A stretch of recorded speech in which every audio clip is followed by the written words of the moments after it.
मैं तो चुनाव लड़ना ही नहीं चाहता। लोग ये सचिन पायलट थी, दोनों को मैं मना करके आया। उन्होंने कहा भाई अपनी पार्टी बहुत संकट में है तो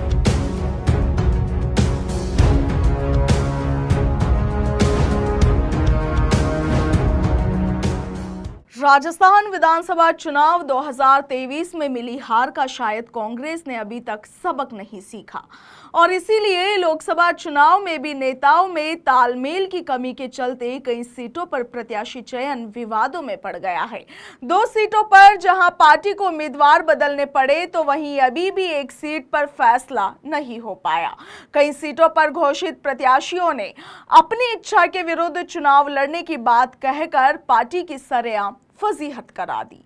कांग्रेस को नजदीक से जानने वालों का यह कहना है कि संभवतः ऐसा पहली बार है जब तालमेल के अभाव में इस तरह के फैसले लिए गए हैं। जयपुर से लेकर दिल्ली तक इसकी चर्चा है। जिताऊ चेहरों की तलाश के लिए पार्टी ने तकरीबन 2 महीने पहले ही पर्यवेक्षकों को अलग अलग भेजा था, मगर पर्यवेक्षक वास्तविक रिपोर्ट एआईसीसी को नहीं भेज पाए और इसी के चलते प्रत्याशी चयन में पार्टी को लोकसभा क्षेत्रों में रायशुमारी के लिए गफलत का सामना करना पड़ा। प्रत्याशी चयन और गठबंधन को लेकर भी प्रदेश कांग्रेस के शीर्ष नेताओं के बीच तालमेल का अभाव रहा। आप देखिए कि पीसीसी अध्यक्ष गोविंद सिंह डोटासरा, प्रदेश प्रभारी सुखजिंदर सिंह रंधावा, पूर्व मुख्यमंत्री अशोक गहलोत और पूर्व डिप्टी सीएम सचिन पायलट के साथ ही हरीश चौधरी सहित कई अन्य नेता केवल अपने समर्थकों को ही टिकट दिलाने के लिए लॉबिंग करते रहे। अन्य प्रत्याशियों की जमीनी हकीकत के बारे में जानकारी ही नहीं ली गई कि प्रत्याशी चुनाव लड़ने के इच्छुक है भी या नहीं।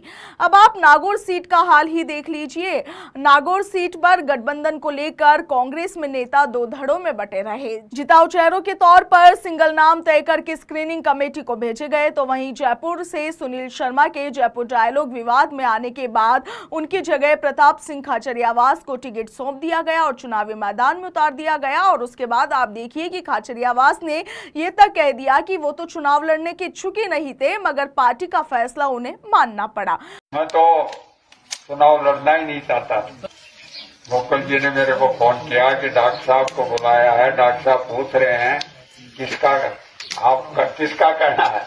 मैंने कहा मेरा तो कहना नहीं है। अशोक गहलोत जी, सचिन पायलट जी, दोनों को मैं मना करके आया कि भैया आप किसी को भी लड़ा दो, मैं उनकी मदद करूँ।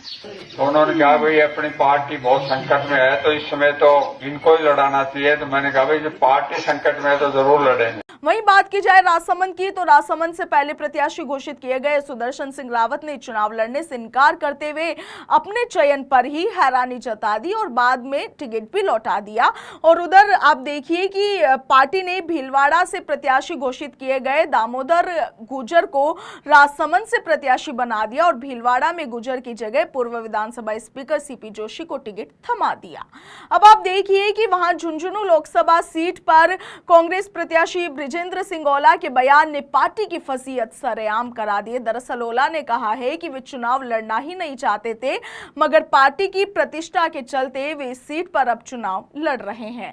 वहीं दौसा की यदि बात की जाए तो दौसा सीट पर कांग्रेस प्रत्याशी मुरारी लाल मीणा ने इच्छा के विरुद्ध चुनाव लड़ने की बात कहकर पार्टी की परेशानी बढ़ा दी है। तो कुल मिलाकर ये कहा जा सकता है कि लोकसभा चुनाव 2024 को लेकर राजस्थान में कांग्रेस ने जो टिकट वितरण किया है उसमें कई तरह की खामियां नजर आ रही है, कई तरह के विवाद नजर आ रहे हैं। और आप देखिए कि जिन उम्मीदवारों को घोषित किया है, जो प्रत्याशी पार्टी ने अपने लोकसभा चुनाव 2024 के लिए राजस्थान में अलग अलग लोकसभा सीटों पर बनाए हैं, वही सरेआम खुलकर इस तरह के बयान दे रहे हैं कि वो लोकसभा चुनाव लड़ने की इच्छुक ही नहीं थे और ऐसे में कांग्रेस पार्टी की फजीहत सरेआम हो रही है। आपका क्या कुछ कहना है इस पर कमेंट सेक्शन में जरूर बताइएगा। फिलहाल के लिए इतना ही। नमस्कार।